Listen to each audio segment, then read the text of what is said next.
ಎಲ್ಲರಿಗೂ ಸಂಹಿತಾ ಸವಿರುಚಿ ಯೂಟ್ಯೂಬ್ ಚಾನಲ್ಗೆ ಸ್ವಾಗತ. ನಾನಿವತ್ತು ತರಕಾರಿ ಬಾತ್ ಮಾಡ್ತಾಯಿದ್ದೀನಿ. ಕಲಸಿದ ಬಾತು ಅಥವಾ ಪುಡಿ ಚೆಲ್ಲಿ ಬಾತು ಅಂತಾರಲ್ಲ, ಅದನ್ನು ಮಾಡ್ತಾಯಿದ್ದೀನಿ. ಒಂದು ಬಾಣಲೆಗೆ ಎಣ್ಣೆ ಹಾಕ್ಬಿಟ್ಟು, ಸ್ವಲ್ಪ ಜಾಸ್ತಿ ಎಣ್ಣೆ ಬೇಕಾಗುತ್ತೆ, ಯಾಕಂದರೆ ತರಕಾರಿಗಳೆಲ್ಲ ಚೆನ್ನಾಗಿ ಎಣ್ಣೆನಲ್ಲಿ ಫ್ರೈ ಆದರೆ ಅದು ರುಚಿ ಚೆನ್ನಾಗಿ ಬರುತ್ತೆ. ಕಡಲೆಬೇಳೆ, ಉದ್ದಿನಬೇಳೆ, ಸಾಸಿವೆ ಹಾಕ್ಬಿಟ್ಟು ಒಗ್ಗರಣೆ ಮಾಡ್ಕೋಬೇಕು.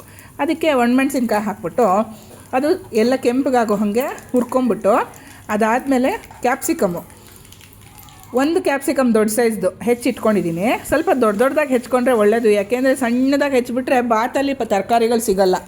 ಅದಕ್ಕೋಸ್ಕರ ಬೆಂದ ಮೇಲೆ ತರಕಾರಿ ಸಿಗೋ ಥರ ಸ್ವಲ್ಪ ದೊಡ್ಡ ಸೈಜಲ್ಲೇ ಹೆಚ್ಕೊಳ್ಳಿ. ಆಮೇಲೆ ಆಲೂಗಡ್ಡೆ ಒಂದೆರಡು ತೊಗೊಂಡಿದ್ದೀನಿ. ಉದ್ದುದ್ದಕ್ಕೆ ಸ್ಲೈಸ್ ಮಾಡ್ಕೊಂಡು ಹೆಚ್ಕೊಂಡಿದ್ದೀನಿ, ಸಿಪ್ಪೆ ಏನು ತೆಗಿಯೋಕ್ಕೆ ಹೋಗಿಲ್ಲ. ಆಮೇಲೆ ಅದನ್ನು ಸೇರಿಸ್ಕೊಂಡು, ಜೊತೆಗೆ ಒಂದು ಸ್ವಲ್ಪ ಬೀನ್ಸು, ಒಂದೆರಡು ಕ್ಯಾರೆಟು, ಒಂದೆರಡು ಹಿಡಿಯಷ್ಟು ಬಟಾಣಿ, ಇಷ್ಟನ್ನು ಆಚೆ ಕಡೆನೇ ಬೇಯಿಸ್ಕೊಂಡು ಅದನ್ನು ಸೇರಿಸ್ತಾಯಿದ್ದೀನಿ. ಅದಾದಮೇಲೆ ಚಕ್ಕೆ ಪುಡಿ ಮಾಡಿಟ್ಕೊಂಡಿರ್ತೀನಲ್ಲ, ಆ ಪುಡಿನ ಇದಕ್ಕೆ ಒಂದು ಚಮಚದಷ್ಟು ಹಾಕ್ಬಿಟ್ಟು ಆ ಒಗ್ಗರಣೆನಲ್ಲೇ ಎಣ್ಣೆನಲ್ಲೇ ಬಾಡೋ ಹಾಗೆ ಚೆನ್ನಾಗಿ ಫ್ರೈ ಆಗೋ ಹಾಗೆ ತರಕಾರಿಗಳನ್ನ ಮುಚ್ಚಿಟ್ಟು ಬೇಯಿಸ್ತಾಯಿದ್ದೀನಿ. ನನ್ನ ಚಾನಲಿಗೆ ಸಬ್ಸ್ಕ್ರೈಬ್ ಮಾಡೋದನ್ನು ಮರಿಬೇಡಿ. ಹಾಗೆ ವಿಡಿಯೋ ಇಷ್ಟ ಆದರೆ ಒಂದು ಲೈಕ್ ಮಾಡಿ, ಕಮೆಂಟ್ ಮಾಡಿ.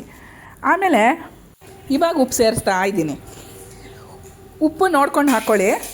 ಅನ್ನಕ್ಕೆ ಕಲಿಸ್ಕೊಳ್ತೀರಲ್ವಾ, ಸೊ ಬೇಕಾಗಿರೋ ಅಷ್ಟನ್ನು ನೋಡಿಕೊಂಡು ಇವಾಗಲೇ ಒಂದು ಸರ್ತಿನೇ ಹಾಕ್ಕೊಂಬಿಡ್ಬೋದು.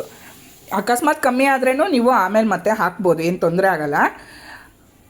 ಉಪ್ಪು ಹಾಕ್ಬಿಟ್ಟು ಒಂದು 5 ನಿಮಿಷ ಬಿಟ್ಬಿಟ್ಟು ಅದು ಉಪ್ಪೆಲ್ಲ ಹೀರ್ಕೊಂಡ್ಮೇಲಿಂದ ಖಾರಕ್ಕೆ ಪಲ್ಯದ ಪುಡಿ ಹಾಕಬೇಕು. ಪಲ್ಯದ ಪುಡಿ ಒಂದು 3-4 ಸ್ಪೂನಷ್ಟು ಹಾಕಿದ್ದೀನಿ. ಅಕಸ್ಮಾತ್ ಪಲ್ಯದ ಪುಡಿ ಇಲ್ಲ ಅಂತಂದರೆ ಹುಳಿ ಪುಡಿನೇ ಹಾಕ್ಕೋಬಹುದು.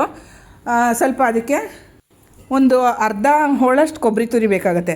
ಇದಕ್ಕೆ ಉಪ್ಪು, ಖಾರ, ಕೊಬ್ಬರಿ ಮಾತ್ರ ಹಾಕೋದ್ರಿಂದ ಸ್ವಲ್ಪ ಕೊಬ್ಬರಿ ಮುಂದಾಗಿ ಬೀಳಬೇಕು, ಅದು ಚೆನ್ನಾಗಿ ರುಚಿಯಾಗಿ ಆಗುತ್ತೆ.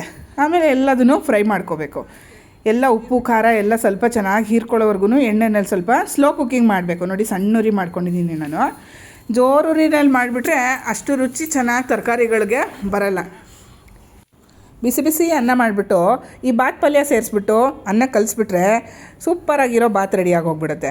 ಇದನ್ನು ನೀವು ಲಂಚ್ ಬಾಕ್ಸ್ಗೂ ತೊಗೊಂಡು ಹೋಗ್ಬೋದು. ಆಮೇಲೆ ಹಬ್ಬಗಳಲ್ಲಿ ಒಂದು ಚಿತ್ರಾನ್ನದ ಜಾಗದಲ್ಲಿ ಇದನ್ನು ಮಾಡಿಬಿಡ್ಬೋದು.